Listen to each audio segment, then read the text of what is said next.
नमस्कार, स्वागत है आपका डीबी लाइव ब्रेकिंग में। मैं हूं समीर आत्मज मिश्र और मेरे साथ हैं अमलेंदु उपाध्याय। अमेरिका में एक नए दस्तावेज के खुलासे ने पूरी दुनिया में हड़कंप मचा दिया है। सेक्स स्कैंडल से जुड़े एप्स्टीन, जिनकी मृत्यु हो चुकी है कई साल पहले, उनसे जुड़े हुए कई दस्तावेजों को अमेरिका के न्याय विभाग ने सार्वजनिक किया है। और जिन दस्तावेजों को सार्वजनिक किया है उसमें तमाम लोगों की तस्वीरें उसमें पाई गई हैं। बहुत बड़ा ये मामला बताया जा रहा है और अभी ये भी है कि अभी कुछ फाइलें उसकी आनी बाकी हैं। उसको लेकर पूरी दुनिया में हड़कंप मचा हुआ है, क्योंकि उसमें न केवल अमेरिका के तमाम बड़े लोगों के, उसमें पूर्व राष्ट्रपति, मौजूदा राष्ट्रपति डोनाल्ड ट्रंप से लेकर बिल क्लिंटन और कई बड़े लोग शामिल हैं, बल्कि पूरी दुनिया के कई सारे लोगों के नाम वहां शामिल बताए जा रहे हैं। दुनिया भर में हड़कंप मचा हुआ है। क्या है ये पूरा मामला, इस पर हम लोग बात करेंगे। लेकिन एक बड़ी खबर भारत से भी है और उसमें एक बड़े घोटाले का पर्दाफाश किया है सीएजी ने, यानी controller and accountant general of India ने। और इसकी रिपोर्ट, सीएजी की रिपोर्ट जब रखी गई संसद पटल पर, तो बताया गया कि किस तरीके से प्रधानमंत्री कौशल विकास योजना में लंबे समय से खेल चल रहा है और बड़ा घोटाला उसमें सामने आया है। उस घोटाले से यह भी पता चल रहा है कि इन घोटालों में जिस तरीके से फर्जीवाड़ा किया गया है उसके संबंध या उसका जो तरीका है वो कहीं न कहीं जो चुनावी प्रक्रिया में घोटाले की बात हो रही है, चुनावी प्रक्रिया में धांधली की बात हो रही है, उसकी तरह से पैटर्न वही दिखाई पड़ रहा है। यह हैरानी की बात है। उस पर भी चर्चा करेंगे। पहले बात करते हैं एप्स्टीन फाइल्स को लेकर। और हाँ, एसआईआर के खिलाफ एक बड़ा जुटान आज दिल्ली में हो रहा है, यानी इसको लेकर लगातार जो आवाजें उठ रही हैं। संसद में भी इस पर चर्चा हुई, उधर सुप्रीम कोर्ट में इस पर अभी चल रही है बहस, पर सुनवाई चल रही है। सड़कों पर भी उतर गए हैं लोग। 14 तारीख को कांग्रेस पार्टी का बड़ा सम्मेलन दिल्ली के रामलीला मैदान में हुआ और अब उस पर अलग अलग तरीके से विरोध दर्ज कराए जा रहे हैं, तो उस पर भी हम लोग बात करेंगे। पहले बात करते हैं एप्स्टीन फाइल्स की। अमलेंदु जी, काफी दिनों से चर्चा थी और कि किस तरीके से ये फाइल आएगी तो एक बड़ा धमाका होगा, एक बड़ा सेक्स स्कैंडल एप्स्टीन फाइल्स के नाम से मीडिया में चर्चा में था और कई नाम जो सामने आए भी हैं बहुत हैरान करने वाले हैं। बिल्कुल समीर जी, ये नाम काफ़ी ज़्यादा हैरान करने वाले हैं और इसमें अमेरिका के राष्ट्रपति डोनाल्ड ट्रंप से लेकर और पूर्व राष्ट्रपति बिल क्लिंटन तक और दुनिया के सबसे बड़े दानदाता बने हुए बिल गेट्स तक के जो हैं वो नाम आ रहे हैं कि उनके भी चित्र जो हैं वो जारी किए गए हैं। 70 चित्र जो हैं अभी तक जारी किए गए हैं और जिनके साथ ये सब हैं उस पर वो एप्स्टीन जो है उसने खुद जेल में रहते हुए 2019 में अपनी जान ले ली थी और उसके बाद ये काफ़ी मामला सुर्खी में रहा था। और एक पत्रकार ने, जब महिला पत्रकार ने ट्रंप से इस पर सवाल पूछ लिया था तो उन्होंने उसको सुअर तक कह दिया था। जी हाँ। ये इतना ज्यादा आग बबूला हो गए थे। ट्रंप पिछले कई महीने से लगे थे कि डिपार्टमेंट ऑफ जस्टिस इसको न जारी करने पाए। पूरी कोशिश इन्होंने की थी, चूंकि उनका भी नाम, उनको पता था कि अगर ये आएगा तो बहुत कुछ भंडाफोड़ होगा। जी हाँ, बिल्कुल, बहुत कुछ भंडाफोड़ होगा, उनका नाम आ सकता है। हालांकि कहा जा रहा है कि उनके जो चित्र आए हैं वो पहले से पब्लिक डोमेन में थे, यानी पहले से ट्रंप के बारे में ये थी। बिल क्लिंटन को लेकर तो आपको याद होगा समीर जी कि वो एक मोनिका लेविंस्की वाला मामला हुआ था, उसमें उनकी कुर्सी जाते जाते बची थी और हिलेरी क्लिंटन के सामने उनको किस तरीके से शर्मिंदा होना पड़ा था, माफी मांगनी पड़ी थी, वो सब भी आया था। तो बिल क्लिंटन के तो आए ही थे, इनके भी आए हैं, ट्रंप के भी चित्र आए हैं। लेकिन ये कहा जा रहा है ट्रंप के बारे में तो ये इनके चित्र काफी पुराने। लेकिन जो नाम चौंकाने वाले हैं वो बिल गेट्स का इसमें नाम बहुत ज्यादा चौंकाने वाला है कि बिल गेट्स का भी इसमें नाम आया है समीर जी। तो ये एक वहाँ अमेरिका में इस समय कहा जाए कि बहुत ज्यादा उथल पुथल जो है वो मची हुई है। जी बिल्कुल। इसके अलावा नोम चोम्स्की जैसे तमाम विद्वानों के भी नाम हैं, बहुत सारे लोगों के नाम हैं और ये बहुत नाम जो है हैरान करने वाले हैं। लेकिन अमलेंदु जी, जो कहा जा रहा है कि कुछ फाइलें अभी इसकी आनी बाकी हैं, कुछ डॉक्यूमेंट्स आने बाकी हैं और ये भी कयास लग रहे हैं कि उसमें भारत से जुड़े लोगों के भी, भारत के लोगों के भी कई नाम हो सकते हैं। हालांकि इसको लेकर वहां अमेरिका में भारतीय मूल के ही एक सांसद ने काफी ज्यादा मुखरता से इस मुद्दे को उठाया है और भारत से जुड़े लोगों के भी क्या नाम सामने आ सकते हैं, इसको लेकर भारत में भी काफी गहमा गहमी है। पिछले कई दिनों से मीडिया में ये मुद्दा छाया हुआ है कि आखिर वो नाम कौन से हो सकते हैं जो यहां पर राजनीतिक रूप से, राजनीतिक भूचाल ला सकते हैं अगर वो सामने आ गए तो। या इसको लेकर अभी बना हुआ है कि क्या जो बची हुई है, बचे हुए दस्तावेज हैं जिनको आगे जारी किया जाएगा, क्या उनमें किसी भारतीय का भी नाम शामिल हो सकता है? हाँ बिल्कुल समीर जी, कहा यह जा रहा है कि इसमें किसी भारतीय का भी नाम है और कई भारतीयों के नाम बताए जा रहे हैं और जो भारत में कई सर्वोच्च पदों पर हैं, मतलब प्रतिष्ठित लोग समझे जाते हैं, उनके नाम इसमें शामिल हैं, उनकी भी तस्वीरें हैं और काफ़ी कुछ है। अभी जो है केवल 2.5 GB डाटा जो है वो खुला है और अभी उसकी पड़ताल हो रही है। न्यूयॉर्क टाइम्स जो उसने बहुत से लंबी चौड़ी रिपोर्ट इस पर प्रकाशित की है, जो नाम सामने आते आ रहे हैं उसके रिपोर्ट में। तो ये चीज़ें आती रहेंगी, लेकिन इसमें भारत से भी जुड़े कुछ नाम हैं, वो बाद में शायद उसमें आएगा। इस तरह की चर्चा की जा रही है, चूँकि अभी काफ़ी कुछ रोक लिया गया है। जो वहाँ का डिपार्टमेंट है, लॉ डिपार्टमेंट, उसका कहना यह है कि भाई अभी हमने इसको कुछ लोगों की प्राइवेसी का मामला है तो इसलिए उसको रुका हुआ है। ये प्राइवेसी किसकी है? जब ट्रंप और बिल क्लिंटन की प्राइवेसी सामने आ सकती है, फिर प्राइवेसी बची किसकी आखिर? अब इसमें माइकल जैक्सन का भी नाम आ रहा है, इसमें अभिनेता किस ट्रेगर का नाम भी आ रहा है, ब्रिटेन के प्रिंस एंड्रयू जैसी चर्चित हस्तियां हैं उनके नाम भी आ रहे हैं। तो ये कई बड़े, मतलब दुनिया भर के कई इस तरीके के नाम आ रहे हैं। भारत के नामों के बारे में कहा जा रहा है कि भारत से जो नाम आ रहे हैं उनकी दूसरी जो लिस्ट खुलेगी उसमें होगा, या हो सकता है इसी में अभी चूंकि डाटा अभी खुलना शुरू हुआ है, 2.5 GB की डाटा है, पूरी तरह से खुला नहीं है, तो हो सकता है इसमें भी कुछ नाम आए हों। ये अभी संभावनाएं व्यक्त की जा रही हैं। जी बिल्कुल। और आपको बता दें कि जेफरी एप्स्टीन, जो उसको नाबालिग लड़कियों के साथ यौन शोषण के आरोप में उसको सजा हुई थी और सजा के बाद 2019 में जेल में ही उनकी मौत हो गई, उसको लेकर भी काफी वो चर्चित मुद्दा था। लेकिन एप्स्टीन के संबंध जो थे वो तमाम दुनिया भर की बड़ी हस्तियों से थे और ये भी बताया जा रहा था कि इनके तमाम संबंध भी हैं और जिस आरोप में एप्स्टीन को सजा हुई है वो आरोप उन पर भी लागू होते हैं, उन तमाम बड़ी हस्तियों से। और अब जब ये फाइलें खुल रही हैं तो ये पता भी चल रहा है कि किस तरीके से एप्स्टीन को संरक्षण मिलता रहा और कैसे लोगों के साथ उनके संबंध थे। और इन लोगों की भी तस्वीरें जो जारी हो रही हैं तो ये पता लग रहा है कि ये उनका भी अपना निजी जीवन किस तरीके का था। अब आगे भी अभी बहुत सारे खुलासे होने बाकी हैं, लेकिन दुनिया भर में एक तरीके से भूचाल ला दिया है कि अलग अलग क्षेत्रों से जुड़े हुए लोग कैसे एक यौन अपराधी के साथ उसके साथ उसका न केवल साथ दे रहे थे बल्कि उसके अपराधों में भी एक तरीके से शामिल थे। हाँ बिल्कुल, उसके अपराध में शामिल थे, बल्कि उसको संरक्षण दे रहे थे समीर जी, उसको संरक्षण दे रहे थे और इसके साथ साथ जो है वो उसकी सेवाएं भी ले रहे थे। तो यानी समीर जी ये दुनिया कितनी मतलब निकृष्ट है ये भी समझा जा सकता है कि जिस तरीके के खुलासे जो हुए हैं और जिस तरीके की चीज़ें सब सामने आई हैं। अभी तक तो समीर जी कहा जाता था वो थाईलैंड कोई जा रहा है तो कोई पटाया जा रहा है, तो वो इस स्तर की बातें होती थी। लेकिन अब तो यहाँ राष्ट्रपति, पूर्व राष्ट्रपति और मंत्री और तमाम अभिनेता और नोम चॉम्स्की जैसे विद्वान, ये सारे नाम भी शामिल हैं। मतलब कितने लिजे और घिनौने लोग मतलब दुनिया में हैं, ये सब चीज़ें सामने आ रही है। यानी आप अगर प्रसिद्धि के शिखर पर पहुंच जाते हैं तो आपके अंदर का शैतान मर गया है, ये नहीं कहा जा सकता समीर जी। ये चीज़ें सामने निकल कर आ रही हैं। बिल्कुल, इसीलिए इसको बताया जा रहा है कि बहुत बड़ा ये सेक्स स्कैंडल है, इसका खुलासा हुआ है और अभी हो रहा है। बहुत सारे दस्तावेज अभी आने बाकी हैं और भी कितने नाम हो सकते हैं, चौंकाने वाले नाम। हालांकि जो नाम है ये भी कोई कम चौंकाने वाले नहीं है। तो एप्स्टीन फाइल्स की चर्चा पिछले काफी दिनों से हो रही थी। भारत में भी इसको लेकर काफी एक गहमा गहमी है। लोग ये जानने की कोशिश में लगे हुए हैं कि यहां पर किन लोगों के नाम उसमें शामिल हो सकते हैं।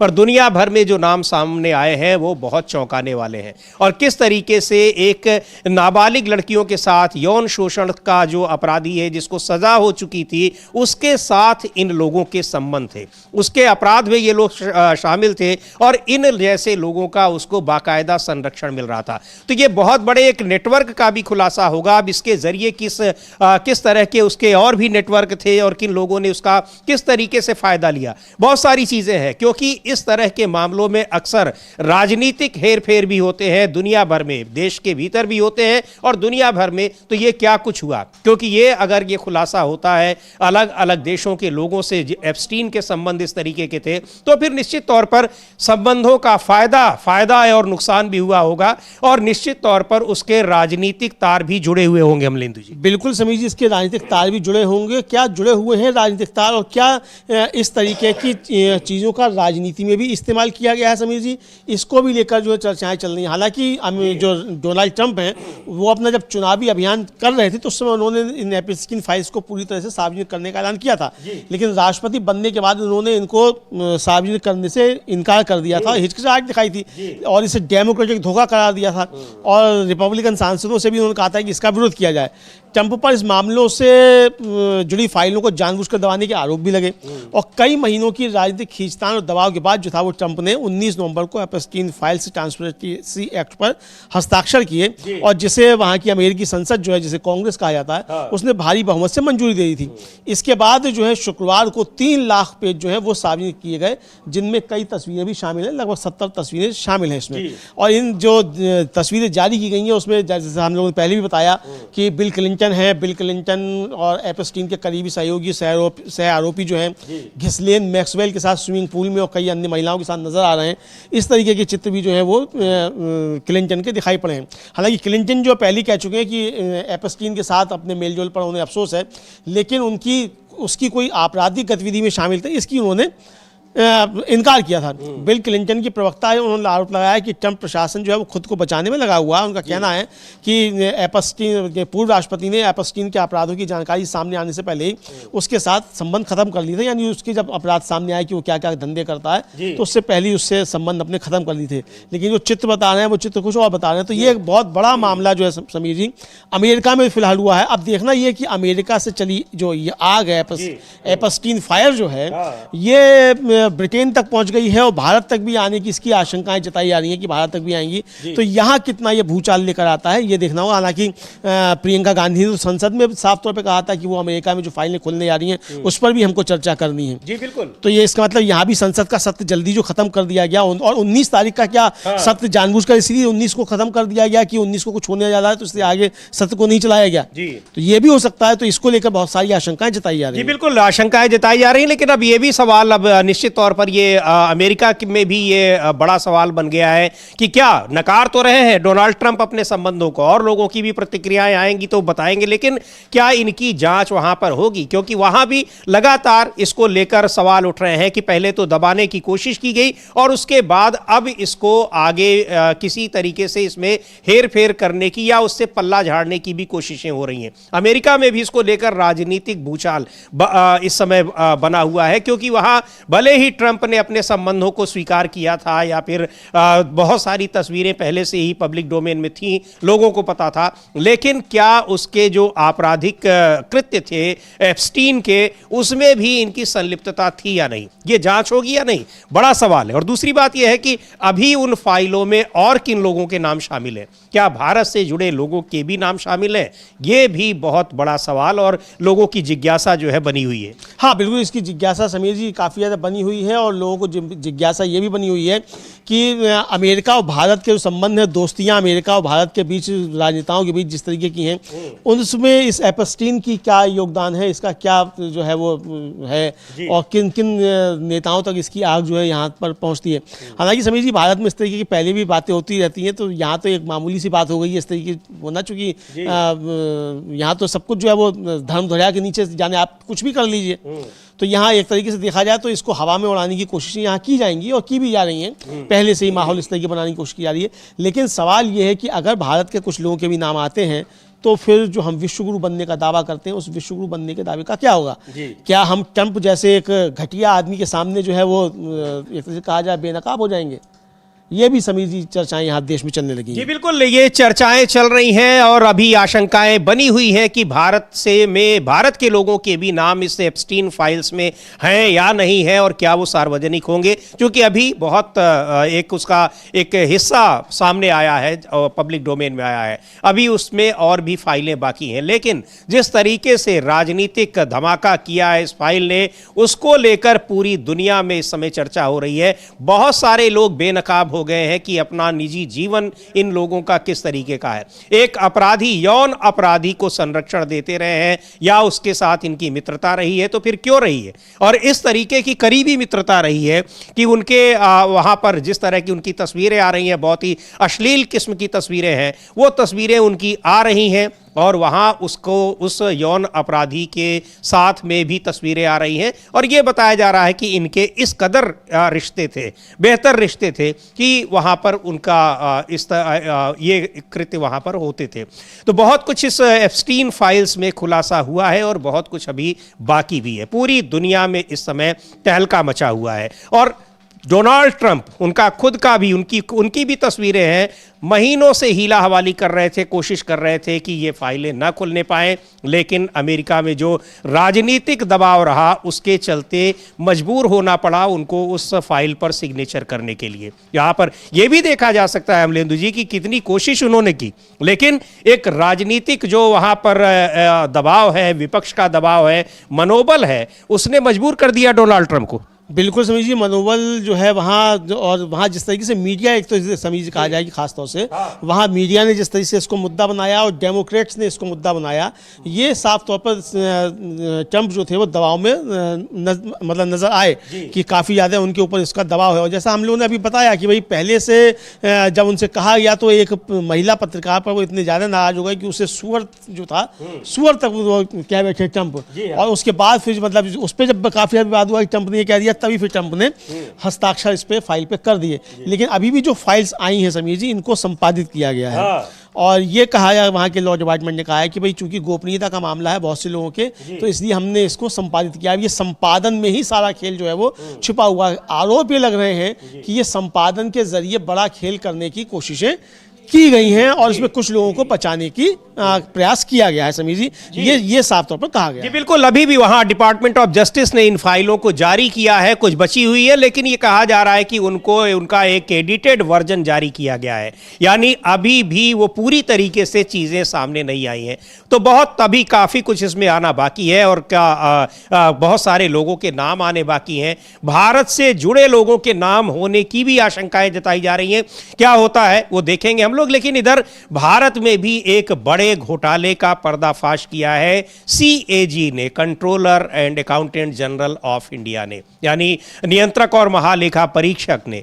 उसको सीएजी की रिपोर्ट संसद के पटल पर रखी गई और उसमें पता लगा कि प्रधानमंत्री कौशल विकास योजना, जिसको लेकर प्रधानमंत्री और पूरी सरकार, एनडीए सरकार इतना प्रचारित करती रही, बीजेपी के लोग प्रचारित करते रहे, कौशल विकास हो रहा है, स्किल इंडिया बन रहा है। वो स्किल इंडिया कैसे बन रहा था, कितने लोग स्किल हुए, ये जबरदस्त खुलासा किया है सीएजी ने अपनी रिपोर्ट में।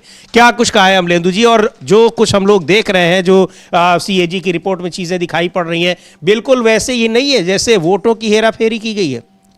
समीर जी, ये तो वोटों की हेराफेरी से ज्यादा बड़ा घपला है। वोटों की हेराफेरी में तो ये था कि चलिए 5 लाख मकानों के आगे 0-0 लिख दिया गया। यहाँ तो 94.53% अकाउंट जो है वो फर्जी हैं और उनमें 11111 जो केवल लिखा हुआ है। 94.53%। कितना बड़ा घोटाला जो है ये सरकार का पकड़ा गया है, मोदी सरकार का, ये प्रधानमंत्री कौशल विकास योजना में। और ये हमने नहीं किया है, किसी अखबार ने नहीं किया है, ये सीएजी की रिपोर्ट है। जिस सीएजी की रिपोर्ट पे, हालांकि वो रिपोर्ट फर्जी थी, उसमें विरोध राय ने माफी मांगी, 2G वाली। वो तो प्रिजम्पटिव अजम्पशन था कि मान लिया गया कितना नुकसान है। मान लिया गया, यहाँ मान नहीं लिया गया, यहाँ तो बाकायदा उसकी जांच की गई है। सरकार ने जवाब दिया है उसका, सरकार ने पैसा भी उसके बाद रोका है जब सवाल पूछे गए हैं सीएजी की तरफ से, उसके जवाब भी दिए। तो यहाँ ये आया है कि जो स्किल इंडिया पोर्टल है उस पर 95,90,801 प्रतिभागी जो थे, उनमें से 90,66,264 यानी 94.53% जो था, उनके बैंक अकाउंट डिटेल्स में जो लिखा था वो शून्य लागू नहीं या खाली था। इसी तरीके से शेष जो 5,24,537 उम्मीदवार थे, उनके 12,122 जो खाते संख्या थे, वो 52,381 प्रतिवादियों के लिए 2 या 1 अधिक, मतलब एक ही अकाउंट नंबर था, उनमें भी 52,000 का। तो ये बता रहा है अमलेंदु जी कि पूरा का पूरा पूरी योजना ही जो है वो फर्जी थी, इम्प्लीमेंटेशन इसका फर्जी, योजना ही फर्जी थी, पूरी योजना ही फर्जी थी। यानी 94% पे तो 1111 और उसके बाद भी जो बचे हैं उसमें से भी जो है आधे लगभग जो है वो देखा जाए तो उनमें भी डबल अकाउंट या फिर गड़बड़ झाला, ये यहाँ तक है। और ये भी है कि यहाँ तक कि एक उम्मीदवार के लिए एक ही खाते के मामलों में 111 या 12346 एकल खाता संख्या या केवल 5 नाम, पता या विशेष वर्ण या गलत खाता संख्याएं देखी गई। सीएजी ने इसका जो निष्कर्ष निकाला कि जो PMKVY 20 और 3.0 है, इसमें डेटा में खाता संख्या फील्ड विश्लेषण इस योजना के प्रतिभागियों के पहचान के बारे में पर्याप्त आश्वासन प्रदान नहीं करता, यानी फर्जी नाम भर दिए गए, फर्जी अकाउंट नंबर भर दिए गए और पैसा निकाल लिया गया। ये साफ निकल कर आया ये कहा। फिर ये सीएजी ने जो कहना है उसका ये कहना है कि मंत्रालय ने मई 2023 में बताया कि शुरुआत में खाता विवरण एसआईपी पर एक अनिवार्य फील्ड था, लेकिन जमीनी स्तर पर कार्यान्वयन में समस्याओं के कारण से बाद में गैर अनिवार्य कर दिया गया। यानी ये घपला कब शुरू हुआ ये भी समझ में आ रहा है कि कब उसको गैर अनिवार्य कर दिया गया। फिर मंत्रालय ने यह भी कहा कि उम्मीदवारों को भुगतान आधार सीडिंग के आधार पर किया जाता था, जो सीधे उनके आधार से जुड़े बैंक खाते में भुगतान का समर्थन करता है और बैंक खाता संख्या एकत्र करने की आवश्यकता को समाप्त करता है। यानी फिर ये बचाव का तरीका निकाला गया कि उसके लिए आवश्यकता नहीं थी, वो आधार कार्ड से जुड़ा हुआ था। अब यहाँ भी और घपले आ रहे हैं जो पकड़े हैं इस सीएजी ने पकड़ा है कि जो PMKVY 2.0 3.0 था, इसके तहत 24.53 लाख प्रमाणित उम्मीदवार यानी कि जो 25.58% थे उनके लिए डीबीटी भुगतान संसाधित किए गए।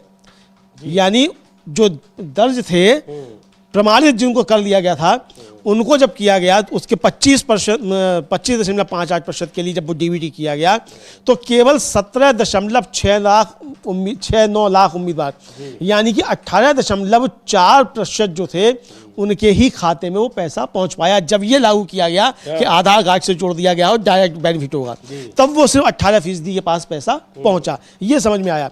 फिर अक्टूबर 2024 में मंत्रालय ने जो रिपोर्ट दी उसके अनुसार 95.91 लाख उम्मीदवारों में से 61.14 लाख यानी कि 63.75% को डीबीटी के माध्यम से भुगतान किया गया। ये अक्टूबर में 2024 में बताया। तो एक घपला जो पकड़ा गया है समीर जी, ये 2015 से लेकर 2022 के बीच ये घपला हुआ है। इतने लंबे समय तक ये घपला चलता रहा और जब सीएजी ने इस पर जांच करना शुरू की तब फिर जो था इसको आधार कार्ड से जोड़ा गया, उसमें भी इतना घपला। जब से योजना शुरू हुई है तभी से 2015 में ही शुरू हुई है तभी से।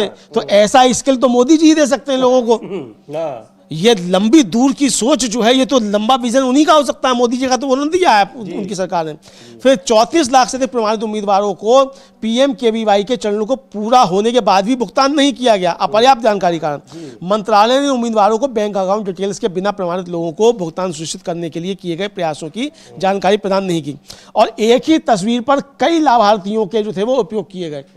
यानी जैसे वहां ब्राजीलियन आ गई थी मॉडल, तो ऐसी कोई ब्राजीलियन मॉडल यहाँ भी रहा होगा, उसके नाम पे कई जो जारी किए गए। शायद कांग्रेस की कोई चल रही है पीसी। जी हाँ बिल्कुल, उस पर अभी हम देखेंगे। लेकिन ये बहुत बड़ा घोटाला है। 2015 से ही प्रधानमंत्री कौशल विकास योजना लोगों को, युवाओं को स्किल करने के लिए यानी उनको कुछ विशेष प्रशिक्षण देकर ताकि वो रोजगार के लायक बने, ये महत्वाकांक्षी योजना सरकार ने शुरू की। लेकिन सीएजी की रिपोर्ट बता रही है कि 2015 से लेकर और 2022 तक कैसे उसमें फर्जीवाड़ा हुआ, उसके नाम पर कैसे इंस्टीट्यूट खोले गए, कैसे वो बंद इंस्टीट्यूट है, कहीं सारी चीजें कागजों पर हैं और यहां तक कि जो बेनिफिशियरीज हैं जिनको फायदा पहुंचाया गया वो भी सारे के सारे, लगभग सारे के सारे फर्जी हैं। 95% लोग फर्जी हैं, उनके अकाउंट नंबर की कोई जानकारी नहीं है, नाम में फर्जीवाड़ा है। पूरी तरीके से ये दिखाई पड़ रहा है कि इस योजना को कैसे, जबकि इसमें ना जाने कितने करोड़ रुपए इसमें खर्च कर दिए गए होंगे अमलेंदु जी, करोड़ों रुपए खर्च। सवाल पूछा भी आता है कि कितने लोगों को आपने स्किल किया। हाँ, स्किल कितने लोगों को स्किल किया और स्किल होने के बाद उनको कहाँ नौकरियां मिली ये भी तो बताया जाए। तो ये अभी तक समीर जी कुछ भी सामने नहीं आ रहा है, ये साफ तौर पे देखा जा सकता है। इस समय राजीव शुक्ला जो है वो पीसी कर रहे हैं समीर जी और शायद नेशनल हेराल्ड केस और को लेकर कर रहे गुजरात में है शायद इस समय। तो हम लोग देखते हैं क्या कुछ कह रहे हैं उसको भी हम देखते हैं। लेकिन ये जिस तरीके का एक बड़ा घोटाला ये सीएजी ने पकड़ा है, यानी controller and accountant general of India ने, और उस रिपोर्ट को पेश किया गया है, संसद में रखा गया है। उस रिपोर्ट में ये कहा गया है कि प्रधानमंत्री कौशल विकास योजना में किस तरह से धांधलेबाजी हुई है और अभी नहीं, शुरुआत से ही, जब से ये योजना शुरू हुई है तब से लेकर अब तक ये धांधलेबाजी लगातार जारी है, पूरी तरह से फर्जीवाड़ा है। और कई योजनाओं के बारे में इस तरह से कहा जाता है, लेकिन ये तो स्किल इंडिया, इसको लेकर प्रधानमंत्री भी लगातार बयान देते रहे हैं और बातें करते रहे। हालांकि पिछले कुछ समय से इसकी बातें नहीं हो रही हैं, लेकिन इसको लेकर ये उनकी बड़ी महत्वाकांक्षी योजना बताई जा रही थी। अब ये समझ में आ रहा है कि किसको स्किल किया गया। हाँ, किसको स्किल किया गया, और जो काफी लंबे समय से स्किल योजना की बात नहीं हो रही वो इसीलिए नहीं हो रही होगी क्योंकि मालूम पड़ गया होगा एक चोरी हाँ। पकड़ ली जा चुकी है, सीएजी ने ये चोरी पकड़ ली है। इतना ही नहीं समीर जी, जो सीएजी का ऑडिट हुआ उसमें यह पाया गया कि कई जिलों में जो प्रशिक्षण केंद्र थे वो बंद थे। हाँ। और उनको पैसा दिया गया, बंद प्रशिक्षण केंद्रों ने पैसा ले लिया इसको लेकर, ये भी आया। और बिहार में 3 बंद केंद्रों में से बांका जिले में स्थित एक के एसआईपी डेटा ने संकेत दिया कि उसके 2 बैचों के लिए प्रशिक्षण भौतिक निरीक्षण की तारीख पर निर्धारित किया गया था और अयोग्य नियोक्ताओं द्वारा कौशल प्रमाण दिया गया। यानी जो अयोग्य नियोक्ता है, जिसे खुद ही नहीं मालूम कि उसे क्या काम करना है, वो प्रशिक्षण दे रहा था। हाँ। ये भी हुआ।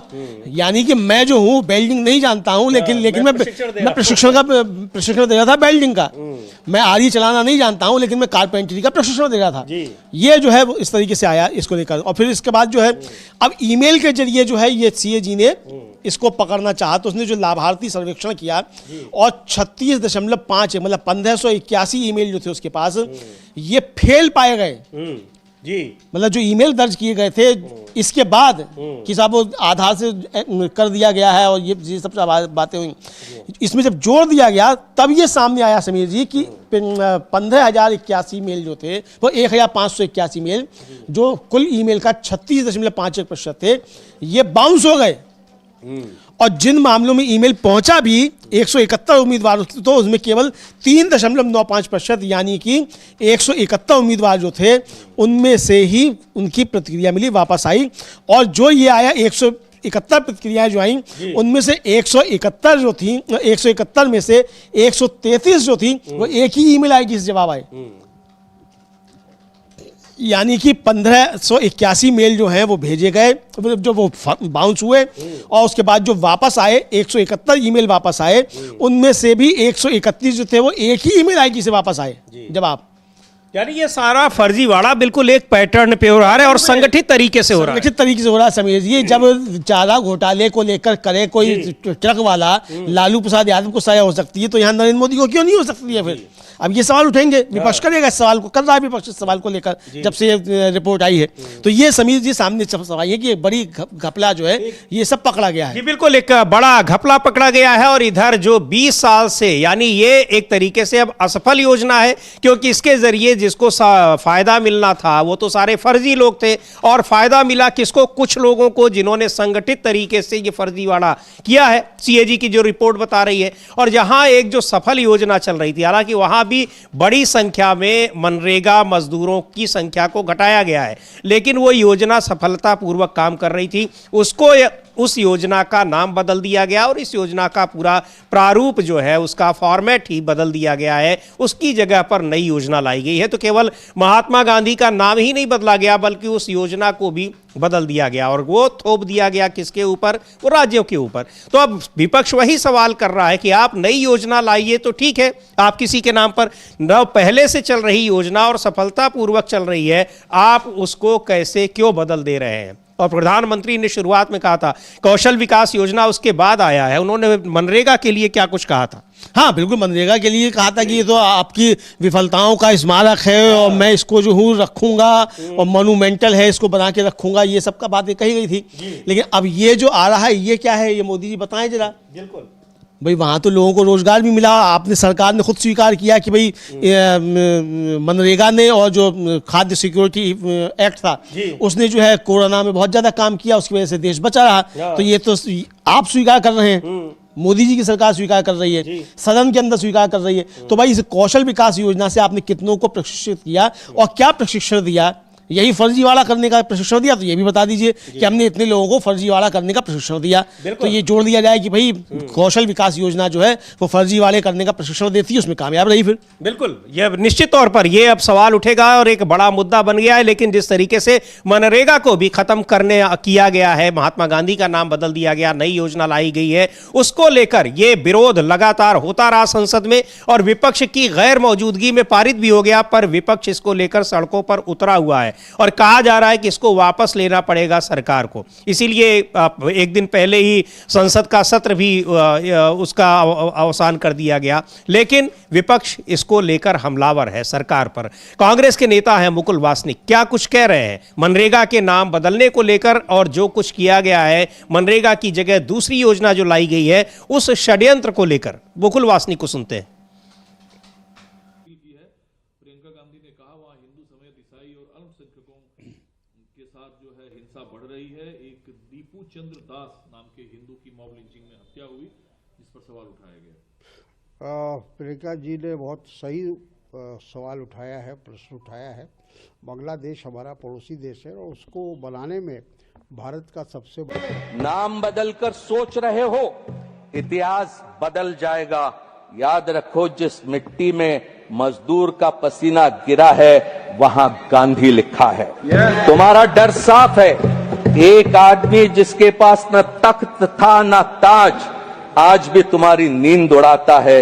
इसलिए कभी किताबों से हटाते हो, कभी योजनाओं से हटाते हो, कभी चुप्पी से मारते हो, कभी नाम बदलकर। पर सुन लो, गांधी न पोस्टर है न योजना का शीर्षक। गांधी वो सवाल है जो हर भूखे पेट से उठता है, और जब तक सवाल जिंदा है, तुम्हारी हर कोशिश के बावजूद गांधी जिंदा रहेगा। जब 2005 में ग्रामीण रोजगार पर विधेयक पास हुआ था, तो रोजगार गारंटी जिंदाबाद के नारे लगे थे। और आज क्या मायूसी सदन में छाई है, किस तरह का माहौल बना है। अगर इस पर थोड़ा भी गौर करो तो आप जिम्मेदारी से इस विधेयक को वापस लेंगे, आप इसे सिलेक्ट कमेटी के पास भेजेंगे। जल्दबाजी करने की जरूरत नहीं है। क्या सत्ता खोने का डर है कि 4 दिनों के भीतर इसे पास करना है? समय लीजिए, हो सकता है इसमें।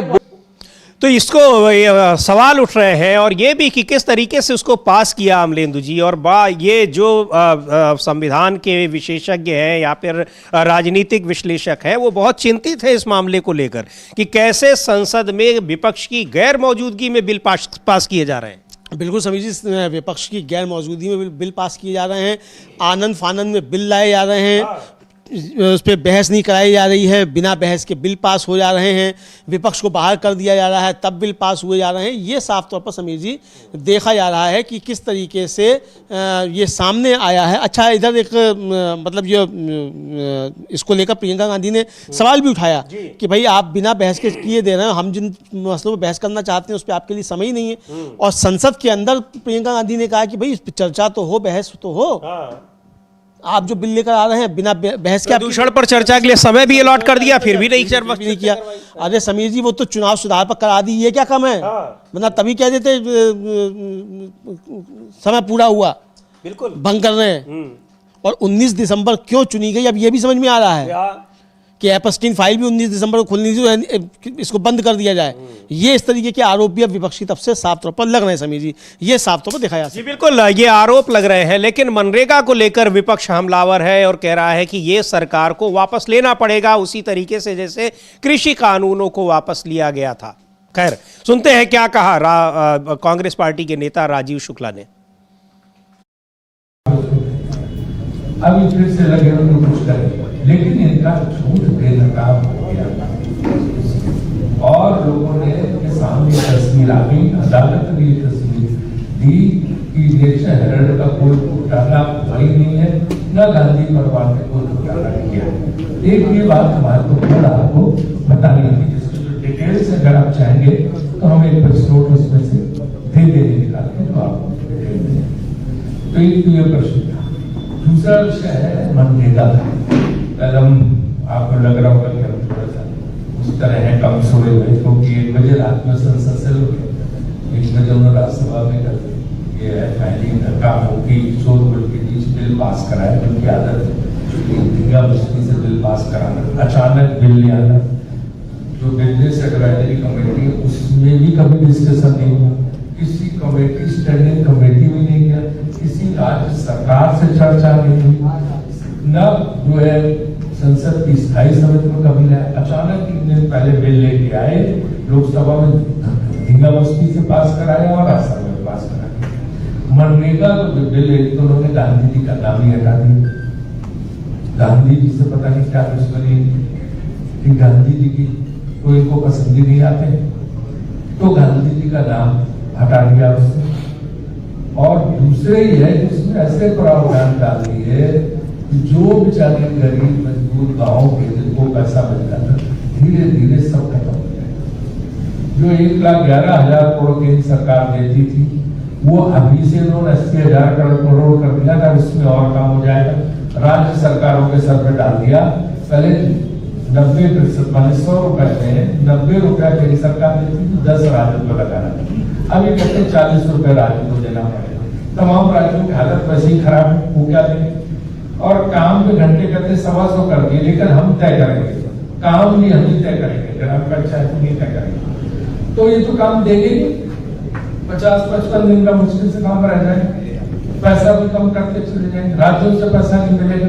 तो जो मनरेगा के जरिए गाँव में लोग जो है रोजी रोटी चला रहे थे, अपना जीवन यापन कर रहे थे, इनकी कमाई हो जाती थी, सारा ये सरकार, मोदी सरकार खत्म कर गांव की अर्थव्यवस्था को पूरा चौपट कर देगी। गांव के गरीबों के खिलाफ बहुत बड़ा कानून है। कल सारे लोग संसद में पूरा विपक्ष चिल्लाता रहा कि इसको वापस दो, इसको किसी कमेटी में। तो क्यों कर दिया गया? और गांव के जो ग्रामीण इलाकों के बेरोजगार युवक हैं उनके लिए एक रोजगार की गारंटी का कार्यक्रम था, गारंटी भी खत्म कर दी गई, रोजगार भी। लेकिन सरकार इसको लेकर बहुत प्रफुल्लित दिखाई पड़ रही है। पर सबसे बड़ा सवाल यह है कि ऐसा कहा जा रहा है विपक्ष की ओर से कि कुल मिलाकर मकसद ये था कि महात्मा गांधी के नाम को हटाया जाए। हाँ बिल्कुल, विपक्ष ने यही कहा है कि कुल मकसद ये था कि महात्मा गांधी के नाम को हटाया जाए, और महात्मा गांधी के नाम को हटाने के साथ साथ जो लोगों का अधिकार है वो भी छीन लिया जाए। तो लोगों का अधिकार भी छीन लिया गया, महात्मा गांधी का नाम भी हटा दिया गया। हालांकि कांग्रेस अब कह रही है कि हम इसको लेकर आंदोलन करेंगे, देश भर में आंदोलन करेंगे। अब होगा देश भर में आंदोलन, ठीक है, देश भर में आंदोलन होता रहेगा, लेकिन जो फिलहाल तो सरकार कामयाब हो गई है अपने मकसद में। जो उसका मकसद था तो वो एक तरीके से देखा जाए वो कामयाब हो चुकी। लेकिन इसको लेकर जिस तरह से जो राजीव शुक्ला भी कह रहे हैं, कपिल सिब्बल ने कहा कि एक तो संसद के सत्र को छोटा कर किया जा रहा है लगातार, और दूसरी ओर इस तरीके से अचानक बिल लाया जा रहा है और बिल को पास करा लिया जा रहा है। विपक्ष उसमें न तो विपक्ष से पूछा जा रहा है, न विपक्ष किसी कोई सलाह ली जा रही है, न ठीक से उस पर चर्चा हो रही है, और विपक्ष सदन में जब बाहर है उस समय उसको पारित करा लिया जा रहा है। तो ये संसद के महत्व को किस तरीके से कम किया जा रहा है और एक तरीके से इग्नोर किया जा रहा है। विपक्षी सांसदों को तो किया ही जा रहा है, संसद को भी एक तरीके से इग्नोर किया जा रहा है। बिल्कुल समझिए, संसद को भी इग्नोर किया जा रहा है, बल्कि संसद को बाईपास किया जा रहा है। विपक्ष को इग्नोर किया जा रहा है, संसद को बाईपास किया जा रहा है। ये साफ तौर पर देखा जा सकता है कि किस तरीके से ये पास कराया गया। इसको लेकर विपक्ष की अपनी तीखी प्रतिक्रियाएं हैं समीर जी। हम लोगों ने भी सुना कि सदन के अंदर था मुकुल वासनिक ने किस तरीके से इसको लेकर बहुत ज़बरदस्त तरीके से इसको अपनी बात रखी उन्होंने कि आप जो इसको ख़त्म करना चाहते हैं महात्मा गांधी की, आप फिर से जान लेना चाहते हैं, तो वो आप जान नहीं ले पाएंगे। तो ये साफ तौर पर देखने को मिला समीर जी। बिल्कुल, इसको लेकर कि महात्मा गांधी के नाम पर जो योजना चल रही थी और सफलतापूर्वक चल रही थी, और इधर अब ये भी एक बड़ा मुद्दा बन गया है कि किस तरीके से प्रधानमंत्री कौशल विकास योजना में घपलेबाजी हुई है। पूरी की पूरी योजना ही बिल्कुल कागजों पर ही केवल दिखाई पड़ रही है। फर्जी अकाउंट, फर्जी नाम, और उनको लाभ पहुंचा दिए गए हैं। लोगों को वहां स्किल करना था, यानी उनको कुछ चीजें स्किल प्रशिक्षण देना था कि कुछ काम करने की चीज़ें सीख जाएं, यानी कुछ बनाना, उसमें एक बहुत सारी चीज़ें होती हैं। लेकिन वो सारा पूरी की पूरी योजना, उससे जुड़े हुए संस्थान, स्कूल, ट्रेनिंग सेंटर सब फर्जी तरीके से चल रहे थे।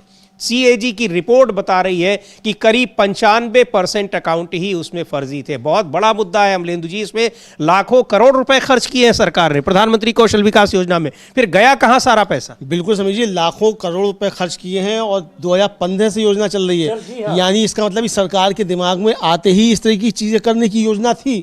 ये योजनाबद्ध तरीके से ये करके आए हैं, और जब CAG ने चीजें पकड़ी हैं तब जाकर उस पर प्रतिबंध लगाना शुरू किए गए, फिर जोड़ना शुरू किया गया उसमें आधार कार्ड से, और फिर आधार कार्ड से जोड़ने के बाद भी घपले होते रहे। और यानी जो जिनको आधार कार्ड से भी जिनको पैसा दे दिया, इस मतलब उनको भी प्रशिक्षण नहीं दिया गया, क्योंकि 171 में से 131 जो हैं वो एक ही ईमेल ID से जवाब दे रहे हैं। तो इतनी सारी गड़बड़ियाँ इसमें मामले में पकड़ी गई हैं। तो ये बहुत ज़बरदस्त तरीके से पकड़ा गया है, ये साफ तौर पर आया है। और फिर ये मंत्रालय का जो कहना है, उस पर जो प्रतिक्रिया है मंत्रालय की, उसका ये कहना है कि उसने पिछले सीखने और कार्यान्वयन अनुभव से प्रेरणा लेते हुए मजबूत सुधारात्मक उपाय स्थापित करने और जवाबदेही को गहरा करने की योजना को काफ़ी मजबूत किया। ये उनका अपना कहना है। कितना मजबूत किया ये सामने निकल कर आया। उसके जो कहा गया है रिपोर्ट में, जो कहा गया है, जो घपलेबाजी की गई, उसका कोई जवाब नहीं है। उसका कोई जवाब नहीं है, उसका कोई जवाब नहीं है। वो तो जो सवाल पहले पूछे रिपोर्ट आने से पहले सीएजी ने, उसके जवाब में ये मंत्रालय की का कहना है। और उसका ये कहना है कि योजना प्रौद्योगिकी सक्षम निगरानी, आधार प्रमाणित ई-केवाईसी, बढ़ी हुई निगरानी और एकीकृत डाटा पारदर्शिता और प्रभावी लाभार्थी ट्रैकिंग को सक्षम करने के लिए स्किल इंडिया डिजिटल हब के साथ संचालित होती है। अब होती है जी 22 तक क्या हो रहा था, 2015 से 22 तक 7 साल तक क्या हो रहा था, और किसी को कोई जानकारी नहीं थी। आपको योजना चला रहे हैं तो उस योजना का क्या परिणाम निकल कर आ रहा है, कहाँ हो रही है, सरकार का पैसा खर्च हो रहा है, उसकी बाकायदा आती है रिपोर्ट कि आपने इस पर क्या काम किया, पैसा कहाँ खर्च किया गया, तो कोई पूछने वाला नहीं था जी। चेक एंड बैलेंस कुछ नहीं है इस सरकार में। यानी जिसका मन जहां है वहां जाके खर्च करो। इसीलिए अधिकारियों को ये सरकार बहुत ज्यादा भाती है जी कि भाई यहाँ खूब उन्हीं के जरिए होता सब सारा फर्जीवाड़ा हो रहा है, खूब खाने कमाने को मिल रहा है। तो जब खाने कमाने को मिल रहा है तो अब पता नहीं कहाँ का हिस्सा जाता होगा, हमें थोड़ी मालूम है। राजीव गांधी तो शरीफ आदमी थे, उन्होंने बता दिया था कि हम भेजते हैं 1 रुपया, यहाँ से गांव में पहुंचता है 15 पैसा, 85% गायब हो जाता है। यहाँ तो 100% का 100% गायब हो जा रहा, कोई कहने वाला भी नहीं गायब हो गया। यहाँ तो 100% गायब हो गया। तो यहाँ तो जो भेजने वाले हैं क्या वो भी शामिल हैं? तो ये सवाल उठ रहे हैं कि चूंकि इसलिए ये सवाल उठ रहे हैं कि मंत्रालय ने फिर इस पर 7 साल में क्या कार्रवाई की, ये नहीं बताया मंत्रालय ने। अभी भी इस पर क्या कार्रवाई है वो नहीं बताया है आपने। तो ये बहुत बड़ा घपला है एक तरीके से। बिल्कुल बड़ा घपला है और लाखों करोड़ रुपए की ये योजना बहुत ही महत्वाकांक्षी योजना, और कैसे 2015 से लेकर 2022 तक 7 साल 8 साल तक कागजों पर ही चलती रही। अब उसके बाद की रिपोर्ट आएगी तो पता चलेगा कि आगे भी वो कागजों पर ही चल रही है। लेकिन इस जो अभी तक की जो रिपोर्ट है सीएजी की, वो बहुत बड़े घपले की ओर इशारा कर रही है और सीधे सीधे बताया है कि 95% अकाउंट्स जो लाभार्थी हैं वो फर्जी पाए गए वहां पर इस योजना में, प्रधानमंत्री कौशल विकास योजना। तो बहुत बड़ा मुद्दा है। इसके पहले ही प्रधानमंत्री मनरेगा को रिप्लेस करना एक दूसरी योजना से, इसके अलावा एसआईआर का मुद्दा चल ही रहा है। इन सब मुद्दों पर विपक्ष सड़कों पर दिखाई पड़ रहा है। अभी एक नया मुद्दा आ गया है और ये छोटा मोटा मुद्दा नहीं है, ये बहुत बड़ा घोटाला है अमलेंदु जी। बिल्कुल समीर जी, ये बहुत बड़ा घोटाला है, काफ़ी बड़ा घोटाला है ये। और ये साफ तौर पे देखा जाए तो ये सरकार की निगरानी में हो रहा घोटाला है, इसको ऐसा आप समझ सकते हैं। तो ये अब सरकार की निगरानी में जब घोटाले होंगे, समीर जी वो गाना है ना कि सावन जब आग लगाए तो उसे कौन बुझाए, तो वो यही है कि सावन जब आग लगाए तो उसे कौन बुझाए। तो यहाँ तो जो बाढ़ है वही खेत को खा रही है, जो रक्षा करने की लगाई थी, यानी सरकार जिसका काम था ये करना, तो यहाँ तो सरकार शामिल हो रही है। सीएजी की रिपोर्ट तो सरकार से है ना, सरकार के चेक एंड बैलेंस कर रहा है सीएजी, और ये पकड़ रहा है किस तरीके से पकड़ा गया है। इससे पहले भी सीएजी कई मामले पकड़ चुका है। वो जो द्वारका एक्सप्रेस बना उसको लेकर पकड़ा गया था, उस पर भी सब खामोशी छाई, कुछ नहीं हुआ। तो यहाँ मतलब हम तो खाएंगे और खाने भी देंगे। जो खाऊंगा ना खाने दूंगा नारा था, वो खाएंगे भी और खाने भी देंगे, इसमें तब्दील होता हुआ नजर आ रहा है। जिसके लिए है बस वहां नहीं पहुंचने देंगे, वहां नहीं पहुंचने देंगे, मतलब जिस जनता के लिए वहां नहीं पहुंचने देंगे, रास्ते में ही सब खा जाएंगे। तो ये रास्ते में ही सब खाया जा रहा है, ये समझ में आ रहा है। हाँ, क्योंकि ये सवाल तो लगातार पूछा जा रहा है कि आखिर कितने लोगों को इस योजना के जरिए स्किल किया गया। जब फर्जी ट्रेनिंग सेंटर चल रहे हैं, फर्जी उसमें एडमिशन हो रहे हैं, तो फिर स्किल कौन होगा, जाहिर सी बात है। लेकिन अब ये सीएजी की रिपोर्ट के आने के बाद ये मुद्दा बहुत बड़ा मुद्दा हो गया है और किस तरीके से एक बड़े घोटाले को अंजाम दिया गया है। और लगातार पिछले 7 साल से इस घोटाले को अंजाम दिया जा रहा था और सरकार और जो उसमें जिम्मेदार लोग हैं वो कान में रुई डाले हुए थे, उनको कुछ पता नहीं चल रहा था। लेकिन ये ऐसा मुद्दा नहीं है, पता नहीं चल रहा था, बल्कि उन्हीं के जरिए ये पूरा का पूरा घोटाला किया जा रहा था, ये स्पष्ट है। और इधर जिस तरीके से मनरेगा का नाम बदला गया है, सीपीआई के जनरल सेक्रेटरी हैं डी राजा, वो क्या कह रहे हैं और इसको लेकर उन्होंने भी एक बड़ा बयान दिया है। पूरा विपक्ष एकजुट है और अब मांग कर रहा है कि सरकार इस बिल को वापस ले। भले ही विपक्ष की गैर मौजूदगी में पास कराया गया है, लेकिन सरकार को इसे वापस लेना पड़ेगा। सुनते हैं डी राजा को क्या कहा उन्होंने। People removed from voter register and total 5 crore 4 lakh people they are still in voter list in Tamil Nadu. That is why Tamil Nadu government has been raising strong objections to the special intensive revision of voter rolls exercise launched by the Election Commission. And not only in Tamil Nadu, what is happening in Bengal, what is happening in Kerala. So Election Commission has lost its credibility. First of all, Election Commission should know it is a constitutional body. It has mandate from the very constitution. Election Commission should ensure free and fair elections. Election Commission should ensure the right to vote of all eligible citizens. Now that is being affected, and we saw what happened in Bihar. Now we are seeing what is going on in states like Tamil Nadu, Kerala, Bengal. So it is a very serious issue. Election Commission should listen to the voices of opposition political parties. Election Commission should act as a neutral body, not siding with anybody, but act in accordance to the constitutional mandate. This is what we have been saying. Is going to deploy central officers in West Bengal as micro observers. This is what the Election Commission has been doing, but the Election Commission should restore its credibility, and Election Commission should have the support of the people. Yes, Election Commission is a constitutional body. It is acting in a neutral way, not siding with the government of the day, the government of which is in union. तो ये SIR को लेकर चुनाव आयोग किस तरीके से उसको एक न्यूट्रल बॉडी के रूप में काम करना चाहिए, लेकिन वो पक्षपात कर रही है। दूसरी ओर जो नया विधेयक आया है मनरेगा को हटाकर, उस पर भी कह रहे हैं डी राजा कि ये गरीब लोगों के लिए नहीं है। मोदी सरकार सोचती है कि महात्मा गांधी को हर जगह से हटा सकती है। 22 दिसंबर को हमारी पार्टी ने यानी सीपीआई ने इसके खिलाफ देश भर के सभी जिलों में देशव्यापी विरोध प्रदर्शन का आह्वान किया था। अब सभी लेफ्ट पार्टियां एक साथ आ गई हैं, तो लेफ्ट पार्टियां इनका एक अलग से ये विरोध प्रदर्शन चलेगा। 22 दिसंबर को ये कर रहे हैं सभी जिलों में। बड़ा यानी ये एसआईआर हो चाहे ये मनरेगा का नाम बदलकर जी राम जी करना हो, ये सारे मुद्दे अब ये सड़कों पर लेकर विपक्ष आ रहा है। अमलेंदु जी बिल्कुल सभी जी सड़कों पर लेकर आ रहा है, और अब देशव्यापी इसका प्रतिवाद होगा, इसका प्रतिरोध किया जाएगा और सरकार के खिलाफ एक माहौल देश भर में बनेगा। कांग्रेस भी शायद 27 दिसंबर को अपनी उसमें अध्यक्षों की बैठक बुलाई है। मल्लिकार्जुन खड़गे ने कल जयराम रमेश बता रहे थे कि उसमें तय किया जाएगा आगे की रूपरेखा कि इसके खिलाफ किस तरीके से ज़मीन पर जाना है। तो ये है। इधर जो एसआईआर का मसला है समीर जी, आज दिल्ली में कई दिग्गज जो हैं वो जुटे हैं और इसको नो एसआईआर के नाम से जो है ये एक नो एसआईआर वो बीबीजी राम जी टाइप का एब्रीविएशन है। हाँ वो उसी तरीके का एब्रीविएशन है, तो वो उसी तरीके का एब्रीविएशन, लेकिन उसमें किया जा रहा है मतलब नो जो इसको किया जा रहा है। और ये कॉन्स्टिट्यूशन क्लब में हो रहा है। आज सुबह 10 बजे शुरू हुआ और शाम 5 बजे तक चलेगा। इसमें जो पब्लिक हियरिंग हो रही है उसके ज्यूरी जो हैं वो बड़े महत्वपूर्ण है समझिए, जो ज्यूरी में शामिल हैं उसमें सुप्रीम कोर्ट के रिटायर्ड जज जस्टिस मदन बी लोकुर शामिल हैं, रिटायर्ड जस्टिस AK पटनायक शामिल हैं, प्रोफेसर निवेदिता मेनन शामिल हैं, सुश्री पामेला फिलिपोस शामिल हैं और प्रोफेसर जियाद्रोज जो हैं वो उसमें शामिल हैं। इसका इसके ऑब्जर्वर जो हैं वो पूर्व मुख्य चुनाव आयुक्त डॉक्टर SY कुरैशी हैं।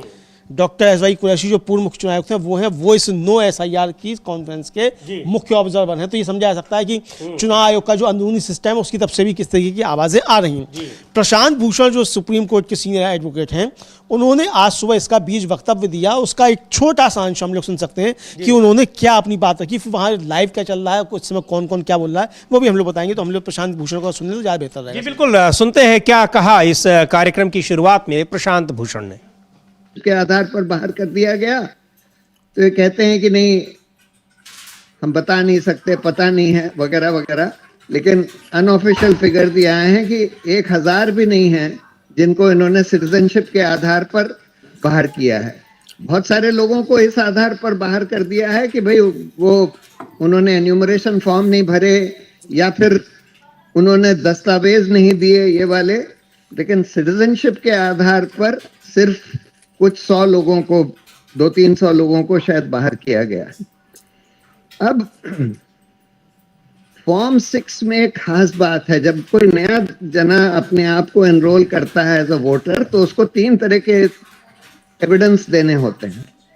पहला ये कि वो 18 साल से ऊपर उसकी उम्र है, उसके लिए उसको कोई भी एविडेंस इंक्लूडिंग आधार कार्ड वो दे सकता है कि उसकी उम्र 18 साल से ऊपर है। दूसरा ये कि वो यहाँ का रेसिडेंट है, उसके लिए भी कोई भी एविडेंस इंक्लूडिंग आधार कार्ड दे सकता है कि यहाँ का रेसिडेंट है।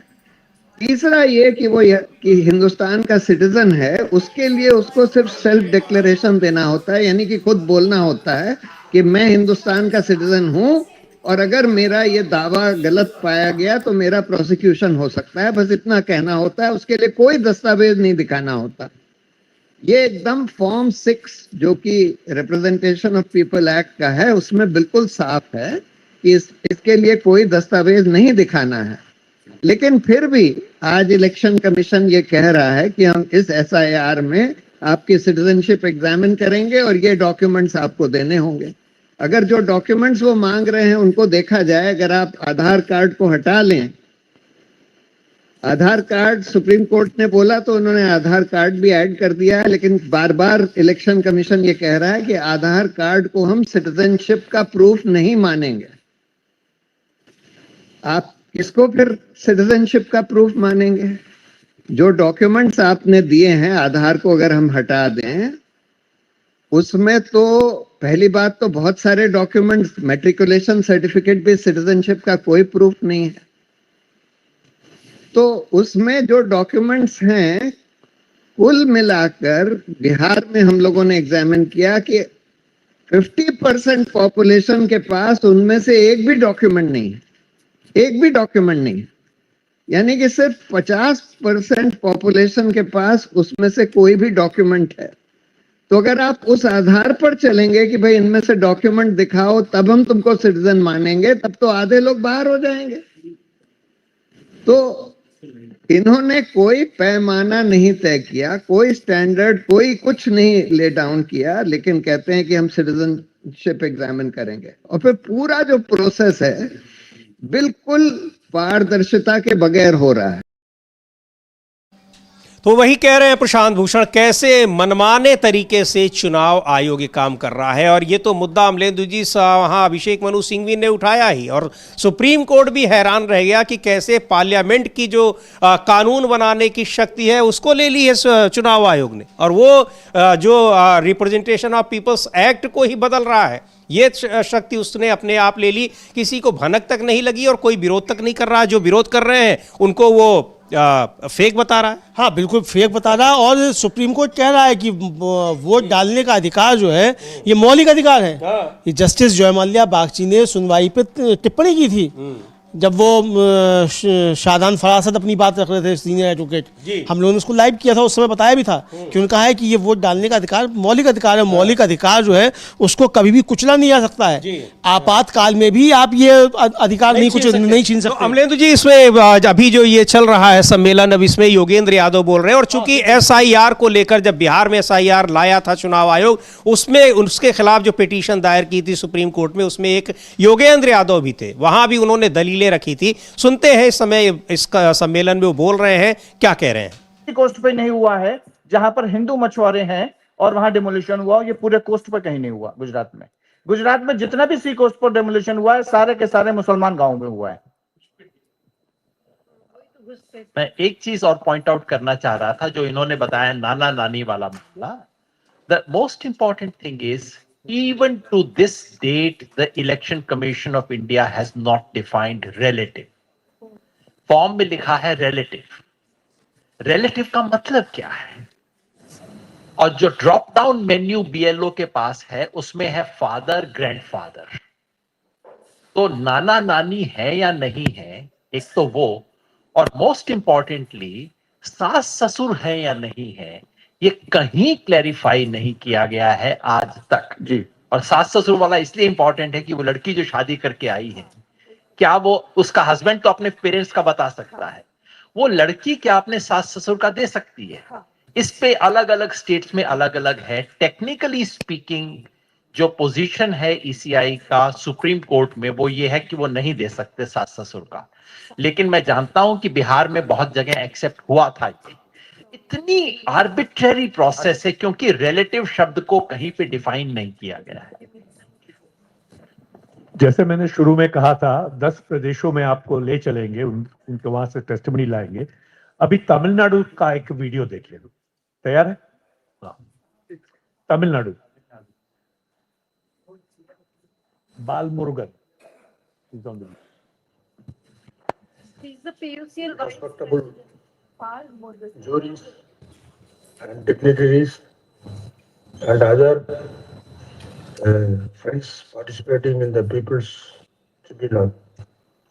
Good morning. I am S. Balamurugan from Tamil Nadu. I am working in the PUCL. Yesterday, the Election Commission of India declared the final draft list in Tamil Nadu, in which 97 lakhs vote was deleted from the list of Tamil Nadu. Actually, the total vote share in the Tamil Nadu was 6 crore 41 lakhs, whereas they deleted 97 lakhs votes, and now remaining the 5 crore 43 lakhs. It is very shock and surprise to us, because we are also expecting this such type of a huge deletion. There was a huge deletion was possible. The whole exercise of the Election Commission, because the तो ये उससे जुड़े तमाम जो मुद्दे हैं, किस तरीके से वोट काटे जा रहे हैं, और ये तमिलनाडु का उस वहाँ पर विजुअल वो चला रहे थे कि वहाँ पर किस तरीके से किया। अभी डी राजा भी कह रहे थे अमलेंदु जी की 90 लाख से ज़्यादा जो वोटर हैं उनके नाम काट दिए गए हैं। उधर वेस्ट बंगाल में 65 लाख लोगों के नाम काट दिए गए हैं, और यही कह रहे हैं प्रशांत भूषण की इस तरीके से जो इतना जो पाबंदियाँ लगा रखी हैं खुद से नियम बनाकर चुनाव आयोग ने, अगर उस तरीके से आप वोटर लिस्ट बनाने लगे तो आधे से ज़्यादा लोग तो वोटर लिस्ट से बाहर हो जाएंगे। बिल्कुल, आधे से ज़्यादा वोटर लिस्ट से बाहर हो जाएंगे समीर जी, और 97 लाख जो है वो बाहर कर दिए गए हैं तमिलनाडु में, 65 लाख बाहर कर दिए गए हैं पश्चिम बंगाल में। उत्तर प्रदेश का भी आ रहा है, यहाँ बढ़ा दिया गया है, तो यहाँ भी बताया जा रहा है 2.5 करोड़ या 3 करोड़ यहाँ बाहर हुए जा रहे हैं। तो ये इस तरीके से अगर देखा जाए समीर जी तो पूरे देश भर से ये तो आबादी कम कर देंगे। इसका मतलब भारतीय ही यहाँ कम रह जाएंगे। फिर तो मोदी जी की पार्टी जो लगाती रहती है पाकिस्तान जिंदाबाद के नारे, इसका मतलब इसको सही साबित करने लग जाएंगे ये सब। तो ये जिस तरीके से ये सब चल रहा है SIR के जरिए, जो गड़बड़ियाँ करने की सब कोशिश की जा रही हैं, उसको लेकर ये सम्मेलन आज काफ़ी ज़्यादा महत्वपूर्ण है, चूँकि इसमें जो ज्यूरी हैं वो बहुत ज़्यादा महत्वपूर्ण लोग हैं, जिसमें जस्टिस मरिंदु लोकुर हैं, जस्टिस पटनायक हैं, प्रोफेसर निवेदिता मेनन हैं, प्रोफेसर जियाद्रेज हैं, ये सब उसकी ज्यूरी में शामिल हैं। और ऑब्जर्वर है डॉक्टर एस वाई कुरैशी जो पूर्व मुख्य चुनाव आयुक्त हैं। तो यहाँ कुछ ना कुछ बात निकल कर समीर जी आएगी। अब वो कितना सुप्रीम कोर्ट सुनता है नहीं सुनता, हालांकि पिछली सुनवाई पे सुप्रीम कोर्ट ने बड़ी अजीब बात कही, जस्टिस सूर्यकांत ने CGI ने, उन्होंने कहा कि कोई अखबार को छाप देगा उसके आधार पर हम क्या सबको नोटिस इशू कर देंगे। अरे भाई, तो आगे से आप फिर मत लीजिएगा किसी अखबार में कुछ छपने पर स्वतः संज्ञान। किसी न्यूज़ पोर्टल पर या किसी यूट्यूब चैनल पर कोई किसी जज के खिलाफ कोई वीडियो बन जाए तो उस पर आप अवमानना का नोटिस मत कीजिएगा जो आपने किया हुआ है। मतलब उनका तो ये कहना कि अखबार ने छाप दिया तो फर्जी है, आप इसका मतलब कि इस बात की घोषणा कर रहे हैं। इसका मतलब घोषणा करते हैं। अब अगर सुप्रीम कोर्ट से इस तरह की टिप्पणियां आएंगी और CGI इस तरह की टिप्पणियां करेंगे तो आप इसका मतलब सरकार के लिए भी आप एक चीज़ घोषित कर रहे हैं।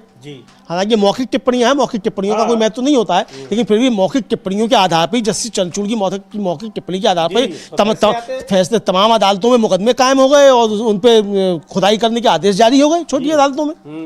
तो आपने इसका मतलब एक लाइन आपने दे दी कि अखबार में कुछ भी छप जाए। हालांकि ये ठीक है कि अखबारों की विश्वसनीयता कम हो रही है मोदी जी के समय आने के बाद से, लेकिन उसके बाद भी अगर कुछ छप रहा है तो आप उसका संज्ञान नहीं लेंगे। और जब वहाँ पेश किया जा रहा है भाई, ये तो आप उस पर जांच बैठाइए ना, आप चुनाव आयोग से कहिए कि आपने ऐसा किया क्या। और यही बात आज प्रशांत भूषण कह भी रहे थे, हम लोगों ने सुनवाया भी कि भाई कि किस तरीके से वहाँ अखबार ने जारी किया कि ऊपर से ही तो दस्तखत जो थे डिजिटल सिग्नेचर करके भेज दिए गए। ERO को पता ही नहीं है कि किसको क्या भेजना है, और घबराहट है बहुत ज़्यादा ERO और BLOs में। ERO के नाम से जारी किया ना, दस्तखत करके आपने पहले से भेज दिए, उसे मालूम ही नहीं है क्या करना है। तो ये समीर जी है सब। जी बिल्कुल ये है, लेकिन इसको लेकर एक बड़ा ये सम्मेलन हो रहा है और इसमें तमाम देश के बुद्धिजीवी जुटे हुए हैं और वो अपनी बात भी रख रहे हैं और देश भर में SIR के नाम पर जिन 12 राज्यों में और बिहार में जो कुछ भी हुआ है उस पर चर्चा भी हो रही है। और सबसे बड़ी बात यह कि चुनाव आयोग के इस रोल पर भी चर्चा हो रही है कि उसने जो काम संसद को करना चाहिए वो काम खुद कैसे किया है। तो देखते हैं इस पे आगे क्या होता है। लेकिन जिस तरह से एप्स्टीन फाइल्स का खुलासा हुआ है, बहुत सारे दस्तावेज उसके सामने आए हैं, कई चेहरे दुनिया भर में बेनकाब हुए हैं, अब लोगों की निगाह इस पर है कि क्या और फाइलें खुलेंगी और उसमें भारत के लोगों के नाम भी आएंगे। रहेगी हमारी उस पर भी निगाह। लेकिन क्या कुछ होगा प्रधानमंत्री कौशल विकास योजना के नाम पर जो इतना बड़ा घोटाला हुआ है कि अगर CAG की रिपोर्ट की माने तो पूरी की पूरी योजना ही वो फर्जी तरीके से पिछले 7 साल से 8 साल से चल रही थी। रहेगी इन सब पर नजर। फिलहाल इस कार्यक्रम को भी यहीं समाप्त करते हैं। मुझे और अमलेंदु उपाध्याय को दीजिए अनुमति। नमस्कार।